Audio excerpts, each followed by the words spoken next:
Hi guys, hope you're all well. Hope you've been enjoying this lovely hot weather. I just wanted to do a quick video really, because I haven't done any for quite a while. I've had so much going on. It's been quite stressful with house business that some of you know about, and this, that, and the other.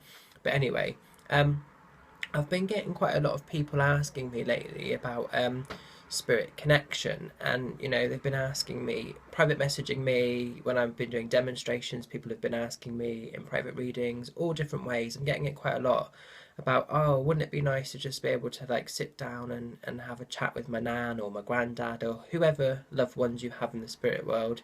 Oh, you've got it so easy, this, that, and the other. And I don't know, it gets me a little bit, not cross, but just a bit annoyed. So I kind of wanted to do a bit of a video just about how spirit communication actually does work. Because, like with all of us, I would love to just sit down and be able to have a conversation with my nan, who I was really close to in the spirit world. But it doesn't happen that way. I'd love to just have a sit down and have a coffee or a chat with her. You know, um, but it's never going to be as it was on the physical. Okay, that's the first thing. But that doesn't mean that she isn't there. And spirit walk through life with us. That to me is factual. Okay, with the work that I do daily, I know that it's factual, and it's not a case of me having to prove or disprove. It's just I know, and that might sound quite ignorant to some of you, but you know what? Tough, to be honest, because that's how I work with spirit. My connection is so pure, and I know that what they give me is what they give me. They show me that for a reason. But what I wanted to talk about really is all of us have this gift, and it is a gift. If used to its fullest potential and with the correct intention, it is an amazing thing. Okay, but we have to listen, and not just with our ears. We have to use all of our senses to hear and to see and to know that spirit walk through life with us, because often things can get misinterpreted or overlooked. And I've had it recently where a lot of people have been like, oh, I don't get anything, I'm not a medium, I'm not this, that, and the other. And I have to disagree with that. I fully believe in my heart of hearts we are all born with this ability to connect with the spirit world. It never leaves us. It's about re-tapping into that energy. And depending on what's happened in life with some of us, we'll go through stages where actually some of us will have had quite a hard time growing up. And, you might get so caught up in that physical world that you overlook the spiritual. But that's not to say it isn't still there. It's still there in the background. It's just about us tapping back into that energy. Um, Others will always carry it with them and dip their foot in the water, and they'll go so far, then they'll pull back. Okay. And some of us will just naturally be able to click and link in. It will never leave us because we'll have always been working with that energy. Okay. And I guess what my video is about really is stop, sort of being so hard on yourself and being like, I wish that and I wish the other, because actually all you're doing is bringing in negative energy. Our mind, I've said this before, I'll say it again, our mind is a magnet. What we send out, we get back. So if we're sending out negative thoughts, if we're feeling like the world is out to get us, you're actually inviting that energy in, so the world will feel like it's out to get you. When you start sending out that positive energy, you know, it'll come back tenfold. And it's like when you smile at someone, you instantly get a reaction. Okay, 9 times out of 10, that person will smile back at you. And it's just about spreading that really. And anyway, I feel like I'm sidetracking here, but going back to sort of spirit conversation, how they work, it's a thought process. It's not a simple case of sitting somebody down and then waffling in your ear. They will talk to you, and sometimes they'll put words or thoughts or feelings into your ear space, and you might hear this, but you're hearing this in a different way. You're not hearing it with the physical ear, you're hearing it more clairvoyantly or clairaudio. Okay, and it's just really important that people realize that the work of a medium, it can be quite challenging, and it's not as glamorous and it's not as magical as people might think it is. It can be hard work at times. It can be draining, and you know, just as with you guys, mediums themselves, they still miss people in the physical world. You know, I'd give anything to be able to talk to my granddad, who unfortunately I never really knew because he died when I was so young. I never had that connection, but I know he's been with me spiritually. He has always been the one that I would send my thoughts to, even before I was doing mediumship, before I even knew about mediumship, you know. And it's only since looking back I realised actually I was talking to him that whole time and he was talking back to me. It's just about being mindful and being aware, of hearing them in a different way, really. Okay. Um, you know, you might get the most random things come in and it might mean nothing at a certain stage, and then for some reason it's like a light bulb moment, a penny will just click, and that is spirit trying to talk to you. Okay, so when people say, oh, I don't get nothing, you know, oh no, this, that, and the other, stop focusing on that, because that's just a block. And actually, you know, it takes dedication to do mediumship on any level. And I'm not saying you want to be a medium, you know, but if you want to connect with the spirit world and the loved ones you hold dear to you, talk to them. Talk to them in your headspace. Talk to them out loud. You know, send your thoughts, because you can't expect people to just click in when they want to if you're not going to actually use your tools as well. Another thing I wanted to talk about is meditation, because meditation and mediumship work hand in hand, and the more a person meditates, the stronger like their links will become, because the deeper your own connection with yourself becomes. So you will know in your heart of hearts what is coming from spirit and what is in your own thought process, and that is really important as well. I was in a meditation group long before I was doing mediumship, and that really opened me up. And there are a lot of people that say to me, oh, you know, everything's happened so fast for you, this, that, and the other. And yes, on the one hand, it has been quite a quick journey compared to certain other people, but everyone's journey and pace is different. But on the other hand, looking back, I've realised that actually I've been working with spirit for so long, but I was doubting myself. And it takes a lot to trust. And this is something that we all have to work on, really. Trust is the main thing. The more you can trust, you know, to just give what you're being given, you'll find that it just clicks in. And don't ever be scared to hold stuff back, because normally those bits that you hold back is the main validation for somebody. I mean, a classic example of this that I had with myself, which I'll share with you guys. I had an experience the other day. I was doing a demonstration of mediumship in the Westbury Shining Light Centre, which is a really special place for me because it's where my own journey really began.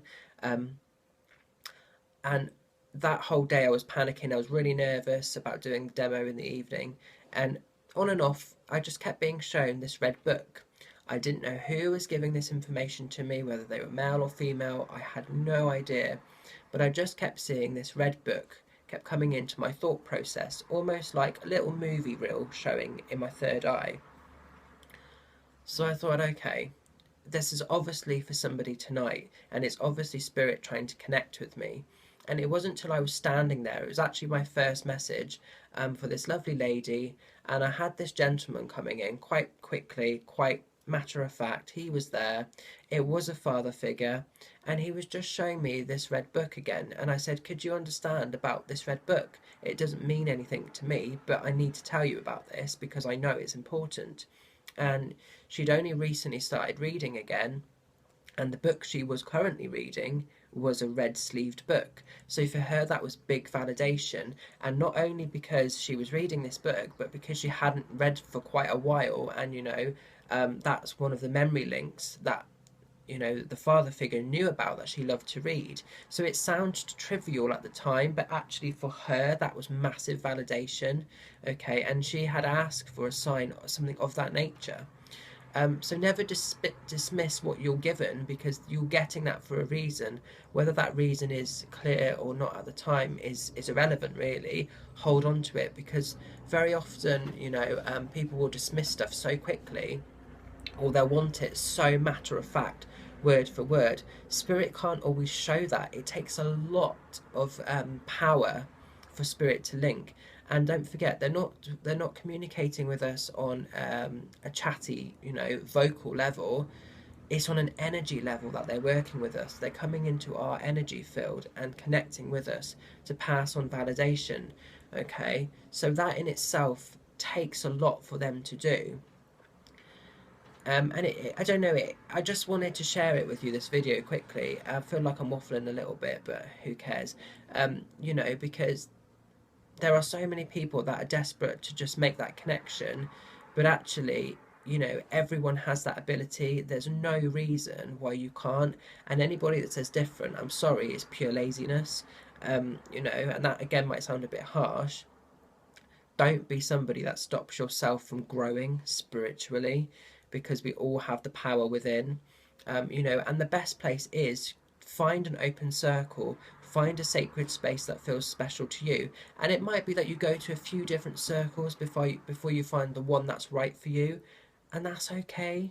But just explore your options, meditate, use a guided meditation, sit in the quiet, connect with your own guides, however you want to do it. But don't just sit there becoming, a grumpy old person. Oh, I wish this, I wish that, da da da da da, and doing nothing about it, because actually spirit are working with you right now. It's just about you realizing and, listening out for those signs and that information. um and I mean, some people have been asking me, where's the best place to go? Well, for around this area, the Wiltshire area, the only place I can really recommend is the Shining Light Centre in Westbury, because it's where I took the plunge and went in and developed from there. And they're a lovely group of people. They take you right up from the basics straight through to the more advanced levels. Whatever level you're currently on, they will be able to find out, and they will, talk you through it all. And if you're somebody that is opening up to it, and you want to sort of progress, but you're a little bit scared, true spirit connection, they work with love and light, so they would never show you anything scary or untoward. They may show you something symbolically, but that doesn't mean it's physically going to happen. Okay, because I do get this quite a lot as well, that people want to sort of open up and everything, but they are very scared. They've had a bad experience. And as with everything, there's good and bad, there's light and dark. You need both to have that blend of energy. But it's all about our intention. And if your intention is to work from the heart, there's no reason why you should encounter anything untoward. I have to be honest with that. Um, I think that's kind of it from me, really. So I feel like I've just waffled away. But my main message is around spirit communication. Even us as mediums, we would love to be able to have a physical conversation with our nan or our granddad or whoever we might hold dear to us. But unfortunately, it's never going to be that way again. But that doesn't mean that they're not with us. They walk through life with us daily. That unconditional love they show us is always there in our heart of hearts. We just have to open that up sometimes and tap back into that. Um, but please, if you're somebody that's, if you are struggling with a loved one in the spirit world, talk to them. Another great thing you can do, buy a pillar candle, place it in front of you, make sure there's no drafts or anything, light it, ask it questions, ask for these people to come in. It's a lovely way, a gentle way that you can actually work with their energy and explore that. Another good tool is a pendulum. Some spirits work with a pendulum. Personally, I don't find I get on that well with a pendulum, but that's just me. We all have our strengths and our weaknesses, but it's all about growing. And spiritual work and mediumship on any level, you're always learning, you're always changing, you're always adapting, you're always growing. Okay, and that's the most important thing to remember. Um, but they never leave us. They're always there. So I don't want to get cross or nasty with people, but please, please, if you're somebody that wants to explore that or tap into that energy, don't talk about it. Just do it. Do it for yourself, because know that you're good enough to actually look into that. Because again, some people get so sort of caught up in their own self-worth being quite low, and you know just change it. and this is something that's purely for you. So don't worry about what other people are going to think. It's none of their business, to be honest, you know. And I mean, that's one thing that really holds people back, and it really angers me, because sometimes when I have people come in for readings, I see so much power and so much potential there, and and not just from a spiritual level, but with themselves, you know, in their physical everyday world, and they can't see it, and they just hold themselves back, and it's so frustrating, you know, with the energy that might be around them. And every one of us is worth being loved and loving unconditionally. Okay, we're all worth that. And if we can all send that kind of energy out into the world has a chance of moving forward and slowly healing. If we're always sending out negative, negative, negative, you know, is it any wonder the world is in the way it's in? You know, and you might feel, oh, I'm only one person, I'm not going to make any difference. You're a stepping stone to make that change. Okay, um, and I think that's about it from me, really. So I hope you can take something from this video. um, Hopefully I haven't waffled on too much, and yeah, thank you very much. Take care, guys. Bye.